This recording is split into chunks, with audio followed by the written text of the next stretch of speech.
అందరికీ హాయ్ అండి, welcome back to my channel. ఈరోజు వీడియో వచ్చేసి గోబీ మంచూరియా. చాలా ఈజీగా చేసుకోవచ్చు, అలాగే రెస్టారెంట్ స్టైల్లో టేస్టీగా కూడా చేసుకోవచ్చు. ఇది పిల్లలకే కాదు పెద్దలకి కూడా చాలా ఫేవరెట్. చాలామందికి కాలీఫ్లవర్ చాలా ఫేవరెట్ అని చెప్పచ్చు. అలాగే దీంతో కర్రీసే కాకుండా మంచూరియా కూడా చేసుకోవచ్చు. అన్నీ రెడీగా ఉంటే జస్ట్ 10 మినిట్స్లో ఇది రెడీ అయిపోతుంది. అలాగే ఇది కొంచెం హెల్తీగా చేసుకోవడానికి ఇందులో ఎలాంటి ఫ్లేవర్స్ కానీ ఫుడ్ కలర్స్ కానీ కలపకుండా సేమ్ కలర్ వచ్చేలాగా మనం చేసుకోవచ్చు. ఇలాంటి మంచూరియాని ఎలా చేయాలి, ఇంగ్రీడియంట్స్ ఏంటో చూసేద్దాం. ముందుగా కొంచెం హాట్ వాటర్లో 1/2 టీ స్పూన్ సాల్ట్ వేసి బాయిల్ చేసుకోవాలి.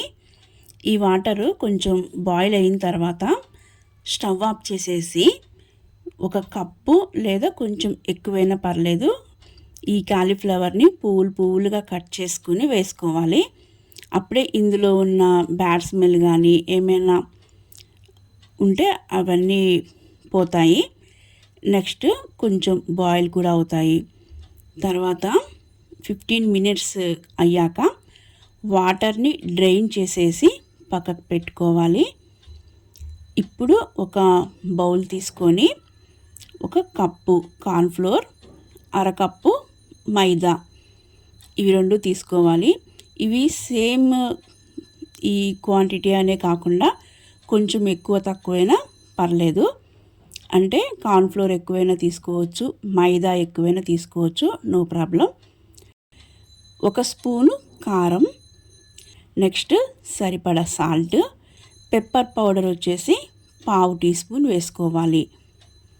తర్వాత కొంచెంగా మరీ స్మూత్గా కాకుండా గట్టిగా కాకుండా మీడియంగా వాటర్తో కలుపుతూ ఈ బ్యాటర్ని చేయాలి. నెక్స్ట్ ఈ మిక్సింగ్లో గోబీ వేసేసి బాగా మిక్స్ చేయాలి. ఇక్కడ గోబీకి ఈ బ్యాటర్ అనేది కొంచెం థిక్గా కావాలా థిన్గా కావాలా అనేది మనం బ్యాటర్ని ప్రిపేర్ చేసుకోవడంలోనే ఉంటుంది. ఇప్పుడు ఒక పాన్ పెట్టుకొని ఆయిల్ వేసేయాలి. ఈ గోల్డెన్ బ్రౌన్ కలర్ వచ్చేలాగా ఈ గోబీని ఫ్రై చేసుకోవాలి. నెక్స్ట్ ఒక పాన్ పెట్టుకొని 2 టేబుల్ స్పూన్ ఆయిల్ వేసి 1 స్పూను గార్లిక్ని చాలా సన్నగా చాప్ చేసి వేయాలి. ఇది ఒక 1 మినిట్ వేయించాలి.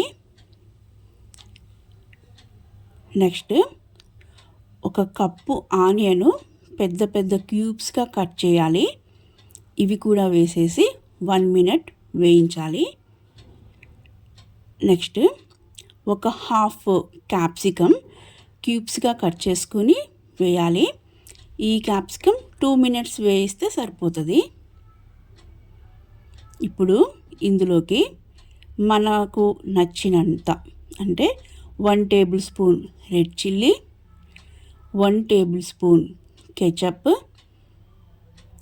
1 టేబుల్ స్పూన్ సోయా సాస్, ఇవన్నీ 1 టేబుల్ స్పూన్ సరిపోతాయి. ఇంకా మీ టేస్ట్కి తగ్గట్టు ఎక్కువ తక్కువ వేసుకోవచ్చు. ఇవన్నీ వేసి జస్ట్ 1 మినిట్ కలిపితే చాలు. ఇప్పుడు ఈ గోబీని వేసి జస్ట్ 1 మినిట్ వేయించాలి. కలుపుతూనే ఉంటే ఈ గోబీకి ఈ ఫ్లేవర్స్ అన్నీ ఈ మసాలా అంతా పట్టిద్ది. నెక్స్ట్ స్టవ్ ఆఫ్ చేసేయాలి. అంతే, మంచి టేస్టీ అయిన రెస్టారెంట్ స్టైల్లో గోబీ మంచూరియా రెడీ అయిపోయింది. చక్కగా ఎంజాయ్ చేయడమే. చూసారు కదా గోబీ మంచూరియా ఎంత ఈజీగా చేసుకోవచ్చో. మీరు కూడా పిల్లలకి చేసి పెట్టండి. నా వీడియో మీకు నచ్చినట్లయితే please like, share and subscribe my channel. మరిన్ని మంచి వీడియోస్తో మళ్ళీ కలుద్దాం. Thank you for watching.